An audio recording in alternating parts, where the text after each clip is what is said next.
Assalamualaikum warahmatullahi wabarakatuh. There lived an old woman with no kid and no kid. She had to live by herself. After a long time for praying, she said to ask for a child as her life companion.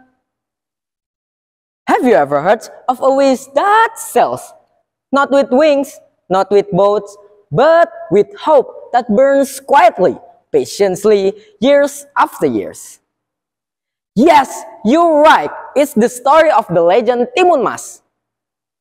Long time ago, in a quiet village nestled between two hills and whispering river, lived an old woman named Boksani. She had no family, no children, but what she held deep inside her heart wish is so pure that can be echoed to the stars. Every night before she sleeps, she always prays to the moons. Oh, dear heavens, please bless me with a child, even if it costs me everything. And one day, the moon answers, but not with a hope, with a deal. On a night when the moon shone like silver fire and the air was thick with mist, a towering figure came up from the shadows. His skin grinned, his breath like thunder. It was Buto Ijo, a giant with power beyond reasons.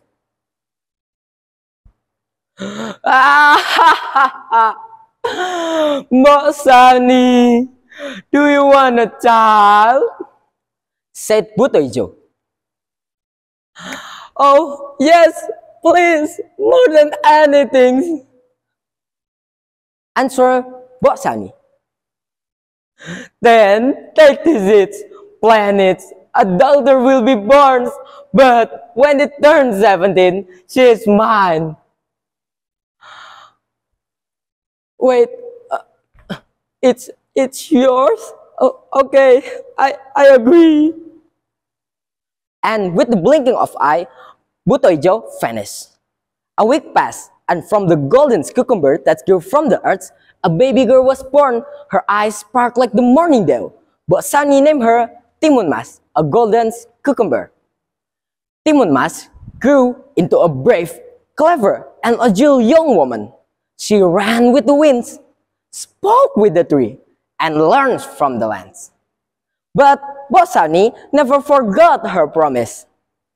On her 17th birthday, suddenly the skies grew heavy. The earth trembled. That means Buto Ijo had come.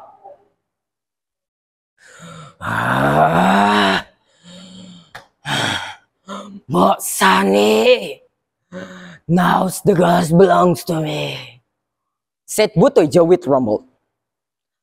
No, I don't go belong to anyone, shouted Timun Mas. But a deal is a deal, answered Buto Ijo. Then chase me if you can, I will not go willingly.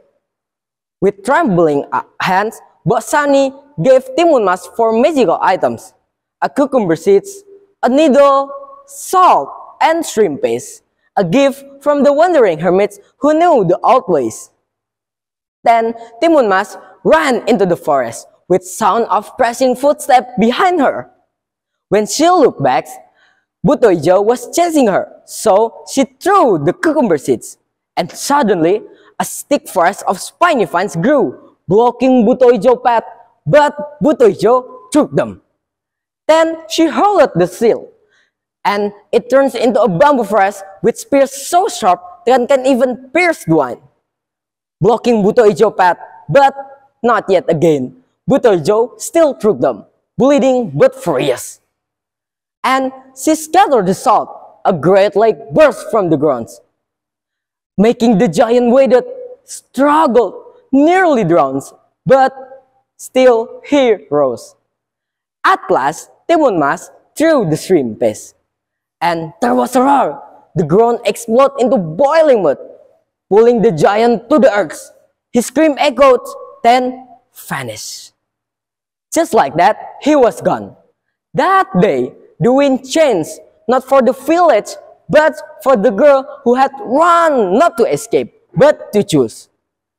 Bosani and Timun Mas live on not just in peace, but in understanding that true courage isn't about winning. It's about choose your own story. And maybe, just maybe,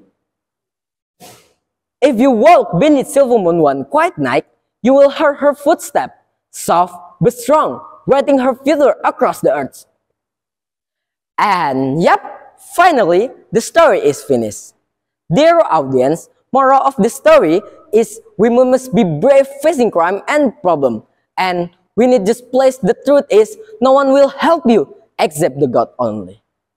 I think my time is up. See you next time. Assalamualaikum warahmatullahi wabarakatuh.